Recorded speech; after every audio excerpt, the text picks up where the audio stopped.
What's going on, guys? We are back in the paint booth again with a new retro repaint, bigger, badder, and better than before. This is going to be Demon Carnotaurus 2.0. If you guys like to paint along with me with these videos, this is the part here. You're going to want to pause it, take a screenshot of these paints, because these are the apple barrel paints, and these will be the paints that I'm going to be using on this repaint today. I will be thinning them down and shooting them through my airbrush, but you can paint this all by hand. In the list of colors here, we've got some black, obviously, for the main body. We have these 3 different colored reds here and mix them together to achieve the same color that I'm going to be using on the demon. Of course, we've got some flesh tone for the inside of the mouth. We're going to mix that with a little bit of that darker red tone. We've got some light gray for the underbelly, the lime green for the eyeball, and then some gloss beachcombers beige for the teeth. Super simple lineup of colors. So go ahead and screenshot these paints. That way the next time you're at Walmart, you can go ahead and pick them up and you know that you have the exact lineup of paint that I'm using. That way you can paint along with me. So like I said, I will be using the airbrush on this guy. I got the Carnotaurus already primed in gray, and I have already mixed down all of the paints into airbrush form, thinned them down off camera before I started filming, just to make this a little bit quicker.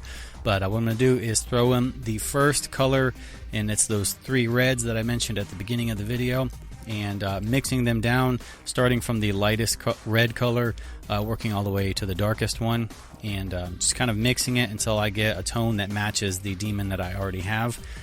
So if you have the Demon Carnotaurus in your collection, it'll be easy to match it.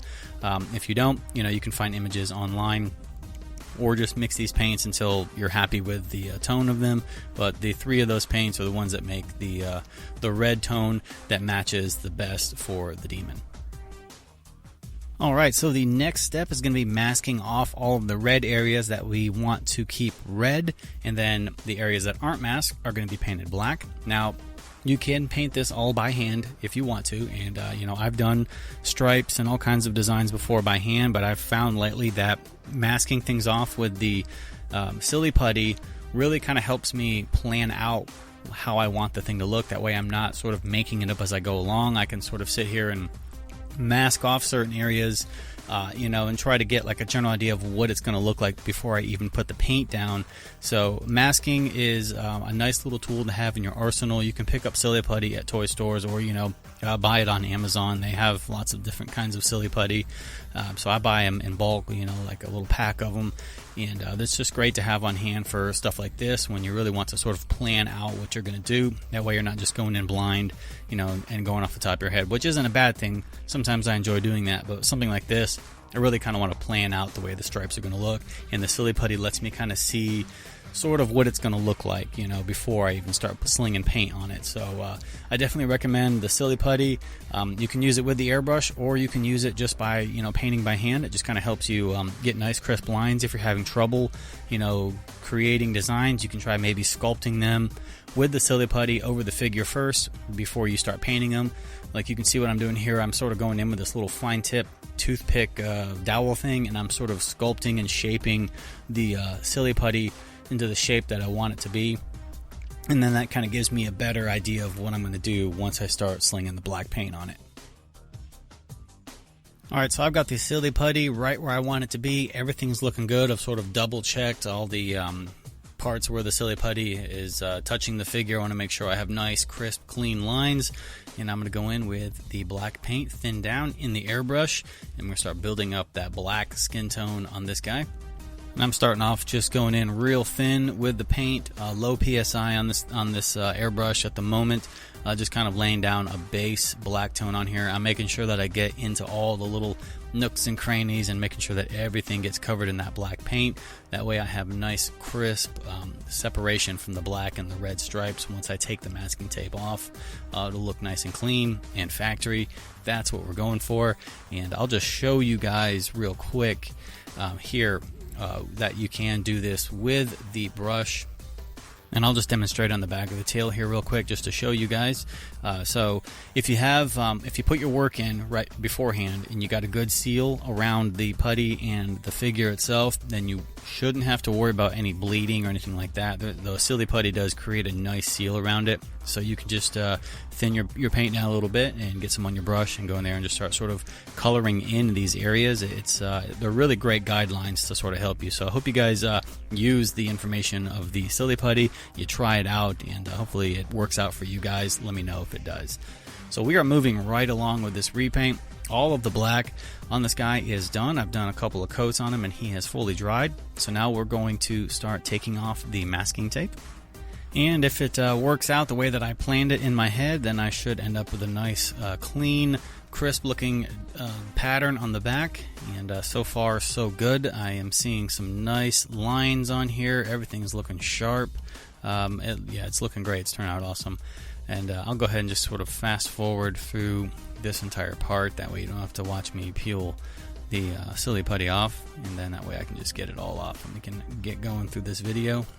But yeah, so the Carnotaurus is looking awesome. I'll actually bring in the Demon Carnotaurus just for a little fun here. You can see a nice, shiny, new looking Mattel Carnotaurus and the old, faded 27-year-old Kenner Rubber Carnotaurus. But anyway, so we're going to get on to the final detail work. That way we can get done with this. And we're going to start up here on the top part of the head. Got to paint those horns black. So I'm going to jump in here with some of that black paint just on a brush, thin down. We're going to hit the horns and get those things painted. So next up we're going to do the underside, and the Kenner one obviously has like this light gray underside. So we're going to have to throw that down on it real quick. I'm going to be using the light granite gray for the underside of the belly. And of course I'm going to be using the airbrush, but if you don't have an airbrush, the way you can do this is to dry brush the belly very, very lightly. So get the paint on your dry brush and then wipe most of the paint off, and then you'll lightly start dry brushing the underside of it, almost like you want almost no paint on your brush when you first go over it. So you don't want to just splat it on, real heavy. You want to just do very light coats of the light gray dry brushing, and then just sort of dry brush it until you're happy with the way that it looks. So that's how you'll do it if you don't have the airbrush. But if you have the airbrush, obviously you know how to do it, and it's just like this. Just apply the sort of light gradients from where the gray to the black is, and that'll be pretty much it for that. And while we have the gray out, might as well do the toes. The ones on mine kind of have like this grayish green look to them. It may just because they're gross and nasty and old and faded. So I'm going to try and match that, but you can do whatever you want here at this point. But I actually have some olive ivy, English ivy green, just a little drop of it in the light gray, just to sort of match that sort of old faded look. I don't know. But I don't have a brand new Carnotaurus on hand to look at what the color of the claws are. I think they're probably a lighter tone, but this actually matches really well for the one that I have. But at this point here, you really can do any color you want. You can do a light ivory white color, or gray, whatever floats your boat, whatever you feel in that day. But these are the colors that I'm using for these toe claws. Not going to paint the hands. Because the one on the Kenner one has like these giant monster hands, and this one is just like scientifically accurate Carnotaurus hands, so I'm not going to worry about painting those little tiny claws. But we're going to go ahead and do the eyeball next. Now the eyeball on the Kenner one, of course, is a nice lime green, so I have like this lime tree green color here. Perfect match for that bright green eyeball. And what we'll do is we will hold our breath real quick, and we're going to paint the inside of the eyeball that green color. And with this is actually okay. You don't have to worry about being too perfect, because you can just go back over any areas where you may have gotten the green outside of the eyeball and just hit it with that black again, and it'll cover it right up. So holding your breath is optional here, but if you like to do it, go ahead, go for it. It's a habit for me to do it. So now we're going to go back in with some black, and we're going to paint the eyeball inside there just straight black like it is on the original figure. And then once the black has dried, we'll go back in with a little teeny tiny white dot, and we're going to go ahead and give it that little light catch in the eyeball. That way it can look nice and alive. Alright, so final little details here. We're hitting the home stretch of the video. We got to do the inside of the mouth. For that, you're going to want to dig into your light mocha and barn red It's a close match to the inside of the mouth on the Kenner figure, and the mix ratio probably about 50-50, but you know, play around with it until it you know, you get to the color that you think looks good. But that's what I did, just kind of a 50-50 mix, kind of mixed it together until it was nice and like a dark fleshy mouth color. I don't know, just trying to make it look like the Kenner one. But I've got this here in my wet palette, and I'm gonna go ahead and mix it around, and then we'll jump in here and we'll put a couple of coats on the mouth on the inside. I'm definitely gonna have to do multiple coats on this one. It's not my normal mouth color that I use. The normal one that I would use for a repaint has really good coverage.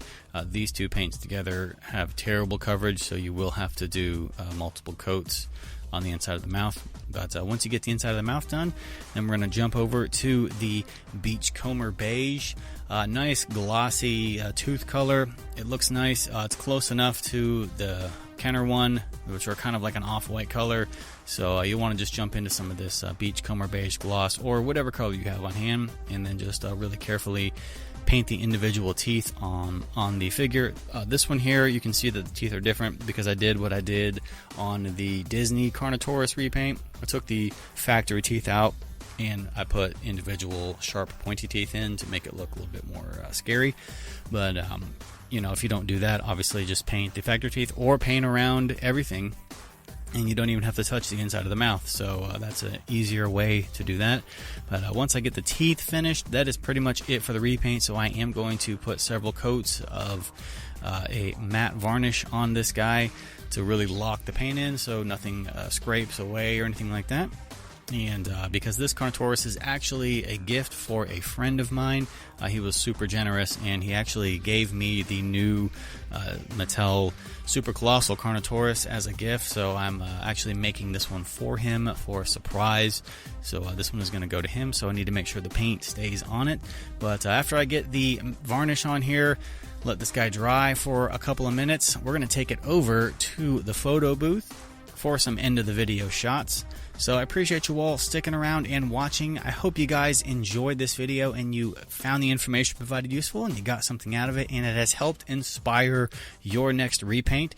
If it has, remember to tag me over on Instagram at Ted Brothers. I always love to see what you guys can come up with. For more Jurassic related content, you know where to find me. Links will be in the description box below. You guys take care, and I'll see you in the next video.